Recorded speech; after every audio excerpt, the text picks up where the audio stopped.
And welcome to the last segment of the news review with my panelists this morning, Mheshimiwa Kipruto Arap Kirwa, Deputy Party Leader ANC, of course, Senator Kimani Wamatangi, Senator Kiambu County. And we now look at the headline on the Standard, the front page of the Standard, waiting for Uhuru Ruto. Now, anxiety for 13 cabinet secretaries, 42 principal secretaries, and 5 affiliate parties as President keeps Kenyans guessing.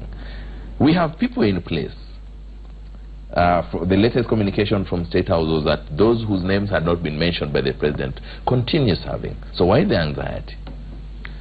Well, in my view, I think it is it's a culture, it's a trend that we have formed as a people, that we want to move along with the happenings all the time, especially from the top there, because as you've correctly said, if you go to any sector of our government, of the country, of the economy, everything is operating. Nothing has come to a standstill. And so I believe in due time, as the President said, after making his considerations, finalizing his processes, that is his prerogative and mandate as far as our laws are concerned, then he will come out and say, these are my people. Indeed, remember that is his cabinet, the people whom he chooses to work with to deliver on the vision and the manifesto that the government formed after the elections by Jubilee had promised the people of Kenya, and so he has to take his time. Well, there's a manifesto that was formed after the elections? And pick, during the elections. We campaigned I just need to understand that. With a manifesto. And for him to be able to deliver to Kenyans precisely what he said, and also remembering that this is his legacy term, he has to ensure that he has got a team that is going to help him deliver mainly on the 4 pillars on those issues. And so I do not think that it is really right now a big issue that should hold us at ransom. As a country? As a country, we have every service you want. If you go to KRA now, you'll be served. If you go to the police, you'll be served. If you go to school, our children reported back to school, they're still reporting. And so we should not treat it as ask yourself, when did you last meet a cabinet secretary or either on the street? Once they're elected, once they're nominated, they go to their offices and then get to work. So I don't think it's really a big deal. Mheshimiwa Kipruto Arap Kirwa, from your experience in governance, you worked with Mzee Moi, you worked with Mzee Kibaki. Why the partial reconstitution of the cabinet? Well, many of us were wondering, but as Mheshimiwa Wamatangi has said, it's a prerogative of the President. But also the President should realize that he's also the custodian of the public will conferred to him by the Constitution upon election. And therefore that public will should not be squandered. What he should do is to move with speed and expedience to complete his cabinet, and also for those other people, 13 of them, who are now in abeyance. It is also dangerous because these are people with families, they are friends. And they've been entrusted. They've been entrusted with certain responsibilities. Resources. You take it away from them, you reject them, then you salvage them. You are leaving them in a situation where it is almost impossible. And also fundamental is that the President is forming precedents, because in the past, upon formation of the subsequent cabinet, anybody whose name has not been mentioned ceases to be a minister. That because the Constitution provided for you have to be a member of Parliament to be a minister in the old Constitution. But now this is the first cabinet is forming after the second election upon promulgation of the 2010 Constitution. So anything he does is likely to be copied as a style. First of all, from October 26, or when the results were announced up to now, is too long a period for us to be waiting for new cabinet secretaries, because he had an agenda, and I'm sure he knew the team that could fit within that agenda. But he doesn't have a timeline. He doesn't have a timeline. No legal timeline within which he has to name. But he doesn't have legal timeline. There's no vacuum either. But the issue, when you are talking, I gave you a chance. So give me a chance. The issue, and I've been in government, as you know, and I was member of Parliament for 20 years. You are doing your second term as senator. So the issue is very simple. The president should realize that he's doing it on our behalf. And if he's doing it on behalf of Kenyans, he must move with speed and ensure that he forms his cabinet.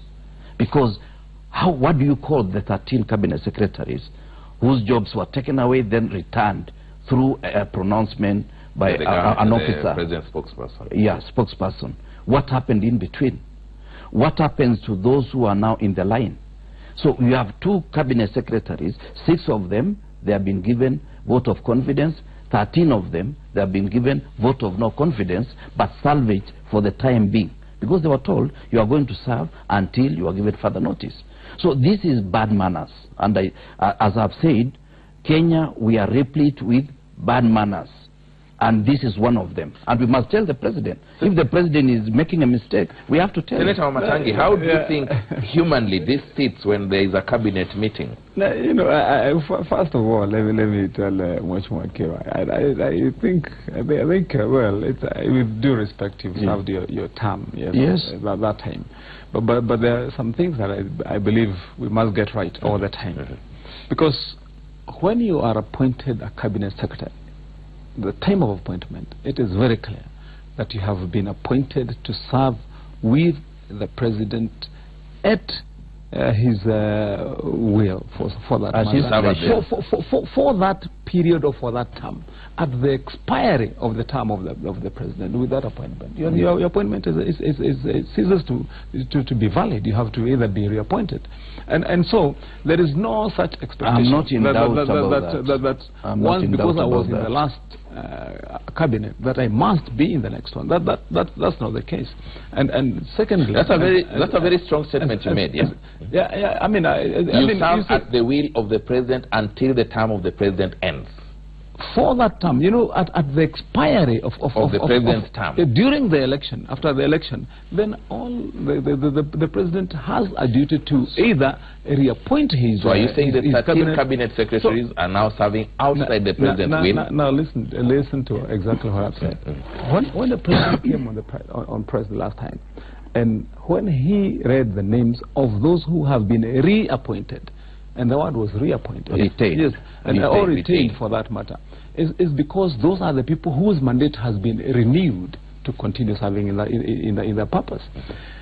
Within the law, he still has his constitutional power to go and pick out the rest of the members from the entire sphere of Kenyans. He can decide it is you, it is me, it is the other person. And so, let's not create this narrative that either of those who are serving should be feeling either offended or bad or treated badly because they have not been reappointed. If the man fits the bill, there is nothing that stops actually the president even from appointing again out of those 13 who have still not been named. He can still go back to them and say, I've reconsidered or I've seen, and this is what I was evaluating, and I'll give you back your job. For now, the standard is right when they say there's anxiety for the 13 cabinet secretaries. Well, I mean, anxiety in life is a part of, I mean... Is it good for the country? What wouldn't you be anxious about yourself? I mean, there's so many issues you can be anxious about. The question would be, are you rightly anxious? Did you need to be anxious over that? I do not think personally that we need to be anxious over the positions as to who will get that position, because as I've said, services continue to be delivered to Kenyans. That's what we should worry about. If services are not being delivered, then you can really be worried and say, I mean, we are at a standstill. We're not at a standstill. Yeah. Absolutely. But and remember, PSs, the permanent secretaries are still serving, yeah. They're serving, but you see, I don't know, either Mheshimiwa Matangi wants to look different from what you are saying. I did not say at any stage that those who have not been retained should continue serving. What I said is that there must be a departure. You appoint and disappoint, and that should be the procedure. And I don't think government procedure has changed since I knew. And it is just not enough to put the country into this kind of hanging on balance. This is what I'm saying. We must set precedents that once a new cabinet has been appointed, those who are in the old cabinet cease to be. On a more social sphere, is it good, in your opinion, from your experience in government, that confidence of the president now complain that the head of state is no longer predictable? In fact, the president should not be predictable at all. So it's a good thing? In my opinion, because, you know, the mandate was given to him, yes, not to any other person. Yes. And it should not be predictable, but of course it must be procedural. That, to me, is important. But part of this unpredictability is because there are so many conflicts. You hear even Mheshimiwa Matangi declaring himself that he may be appointed. So some or even me, or even me. You see, I don't know whether you've read. This is a direct quote, even as you respond to that. Saying. This is a direct quote from Aden Duale, leader of majority. Get it from me. The president will have a full cabinet by end of next week. Yes. Which is this week? End of next week. Next week. That was yesterday. When he comes back from South Africa. The question you asked there was is it good that when people say that he is no longer his confidence? And that's what I was asking. I don't know whether you've read the book, The 48 Laws of Power, or even the writings of Machiavelli, because definitely in leadership, and especially at the position of president, unpredictability is a virtue. I think you don't want people also second guessing you or predicting you and predetermining you know, things. So I believe being unpredictable is a virtue. It's a plus for a leader, because you are able to make up your own mind and show direction. Well, he seems to be agreeing with me for the first time, but also go read The Art of War. It's going to assist you. Yes, I've read it. Okay. So if you have read, then you are doing well. So then, as we move forward, are we looking at a situation where, because the front page of the Standard, we remember we are reviewing the papers, the issue about this is causing anxiety, apart from the cabinet secretaries and the principal secretaries, 5 affiliate parties. Are we likely to see what we are seeing in NASA now, when the president finally names the remainder of the cabinet? Are we likely to see the same jostling and push and pulling within NASA? And complaints and concerns? The question, if he names the cabinet, is NASA going to complain? No. Are there going to be complaints among the affiliate parties? We want to renegotiate, we were promised. I do not think so, because so far, I mean, you've had there no complaints. It's not in our style or nature, or way of doing things. Because there are still 13 slots. In Jubilee, to complain, we get to agree. And that's why you find, you know, the deputy president and the president were out this week, and even last week, you know, calling off the bluff of those who are saying that there's a disagreement. And I will tell you, I told my panelists yesterday, I'll tell you again, in politics, they say, deny. Yes. Yeah, well, I mean, you know, yes, and it falls in tune with denying what was being said wrongly. There's a rift or disagreement. What we get to do is agree as much as we can be able to do. That's the only way you can be able to move the country forward. So we don't expect. Final comment, gentlemen. And this is, as you talk about that, yes, talk about the issue of gender. We have 13 slots to be filled. Yes. Are we expecting to see at least 9 women? Remember that in the last cabinet we had several members of cabinet, you know, in the cabinet secretary. When the reshuffles were done, they fell below the threshold of 2/3. But the fact is that I believe in the next appointment we'll be able to have 9 women. Enough women. I cannot say 9 because I'm not the president. 9 is the minimum. 2/3. Well, the prerogative, as we said, of appointing people into cabinet belongs to the president. Within the law. It is him to know that it is this person and this person of that person who will, and he has always done it within the law. So I'm sure once he has done his appointments, he will be able to choose the right people of the right gender and balance, and he has always followed the law. I don't think that's really, you know. In short, in many words, in few words, you're saying you expect the president to follow the law in naming. Well, he has always done. He has always done, and so I have no doubt about it. Well, I think out of the 13, the minimum number of women who should be appointed is about 7, because the president does not have to appoint the 22. He can appoint 21. in total, and of which 7 should be women, because we should not allow the president to break the law. You know, in the run-up to the last election, the president had broken the law, and people had gone to court about that issue of not meeting the threshold in terms of gender. So this time round, we advised the president not to break the law. The court actually issued a directive, yes, that the next cabinet must adhere to the gender rule. Yes, and that's the constitutional matter. It's not an issue that we can just play around with. We expect the president to respect the law and also to respect the will of Kenyans, because the mandate he has is not to him as an individual. It is to him, the president that was elected. Whether the election was flawed or not, that is the constitutional provision.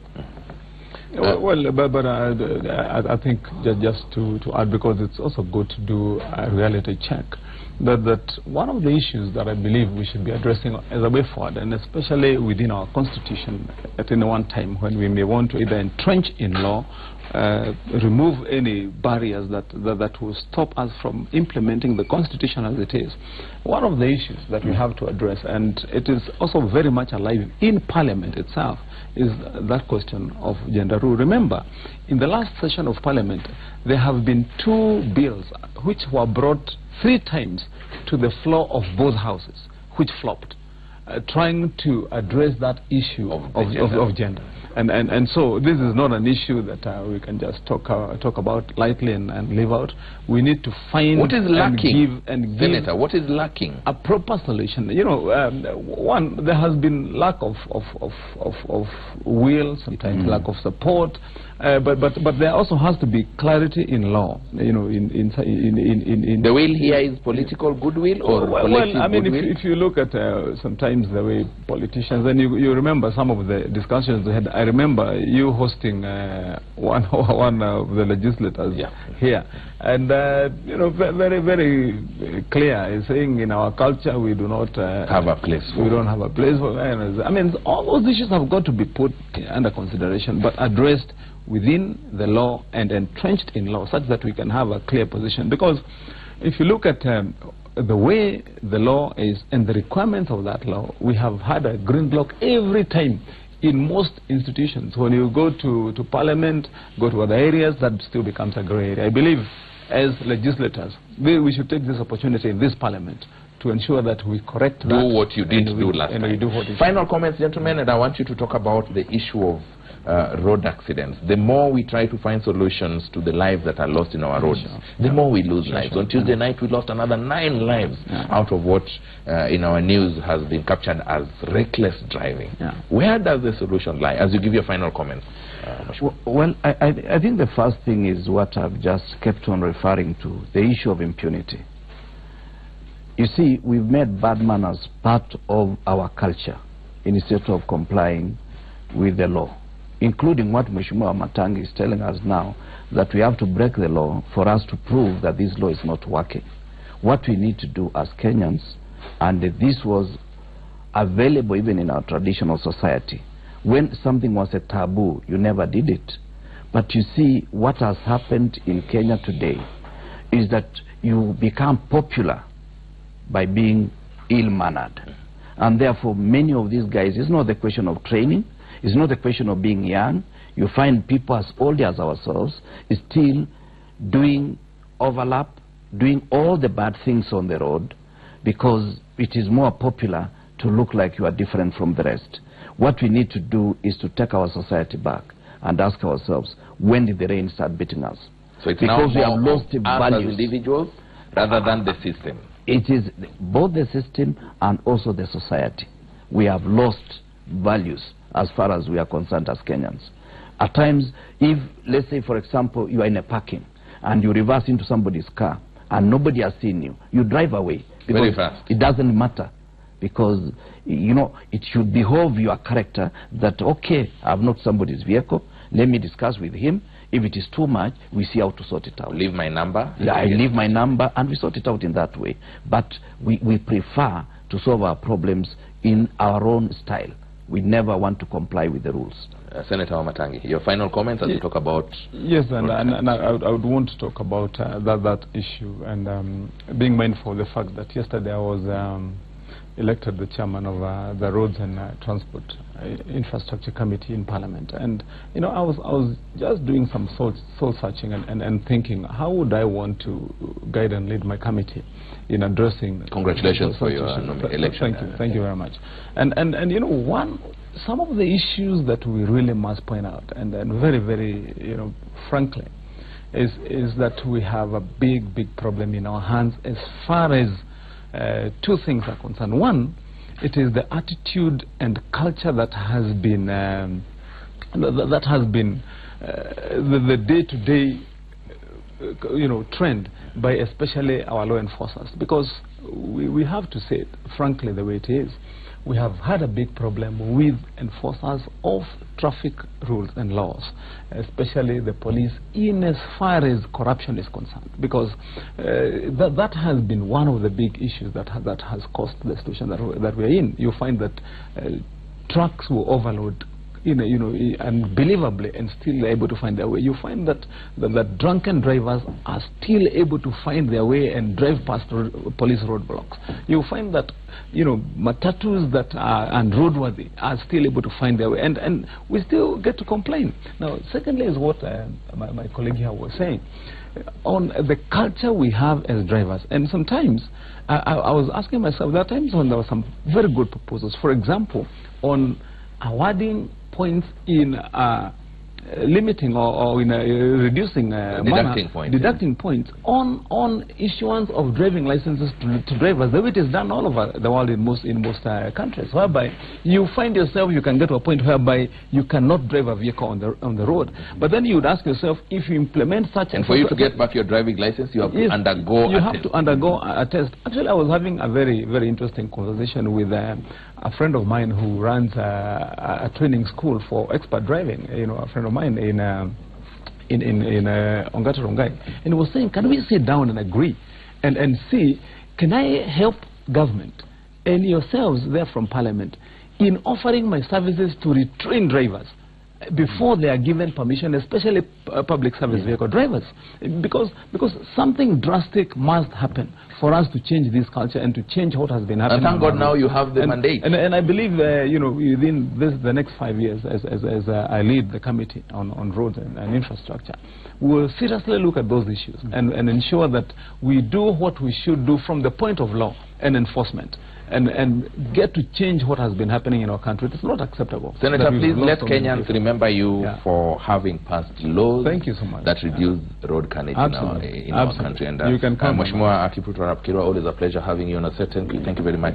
Society, attitude, culture, and systems, all a combination of what goes back to each and every one of us as individuals. We have to take it upon ourselves to make sure that we do the right thing when we are expected to do the right thing, so that we avoid some of these issues. It is quite a pity that we keep talking about accidents in our roads and we keep losing more lives in our roads. It is time to convert our talk into action. Take responsibility.